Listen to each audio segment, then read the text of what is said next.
kon lu waay mën a am lum rëy rëyit safuma ndegam amoo keefa Tuuba am nga xeeb naa ko. asalaamaaleykum mbokk jullit di mbokk taalibe yi ñoo ngi leen di ziaraat bu baax ci seen émission yi ñu baaxoo def chaque heure bi mu mel ne ñoo ngi ci juróom-benneelu fan koor bi partie 6e ñuy continuer rek di wéyal liggéey bi kon nuñ ko baaxoo defee di waxtaane yar ak teggin di ci ànd ak Serigne Ahmadou Diaw Xasaayid bismillah. asalaamaaleykum wa rahmatullahi taala wa barakaatuhu barke borom Tuubaa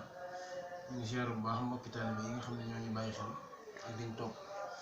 ñu ngi leen di ziar bu baax di leen ndokkeel bu baax a baax te di leen jaajëfal ci topp gi mel ni dañuy wéyal waxtaan wi rek ci yar ak i teggin ngir mënta ñàkk ci société bi kem niñ ko waxee woon ci ñi nga xam ne moo jàll mel ni ba léegi sëriñ bi mu ngi jàngal ni ñu war a xoolee ak ni ñu war a doxeek yépp sëriñ bi jàngal nañu ko ci téeram bu am solo bii nga xam ne mooy Nahju Qadaa'il Haaj sëriñ bi ne wa innaka in arsalta tarfaka raidan li xalbika yawman athabat kal manasiru ayta allazi la kulluhu anta xaadirun alayhi wala an bahdihi anta sabiru sëriñ bi nee na yow day say xool bu dee booyal nga ko maanaam fu la neex rek xool ci wet yépp fu la neex rek xool nga xam ni limité woo li ngay xool te xooloo yi tamit li jar a xool nga xam ni fu la neex rek da ngay xool nee na yow kat di nga sonal sa bopp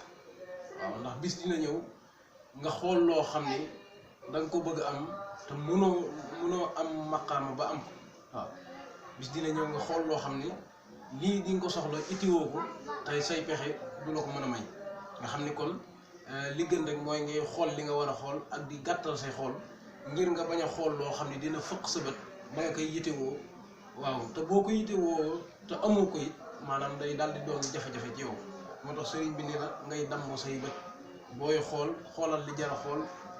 bañ a sànni fu la neex rek nga sànni fay say bët sëriñ bi ne loolu bu ko def mu mel ni kon loolu warees na ci mën a bàyyi xel bu baax a baax te xam ni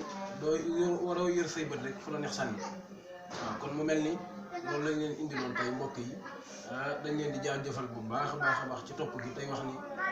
nañuy seetaan tey abonné ngir mboolem vidéo boo xam ne rek jàllale nañ ko ñu mën cee jot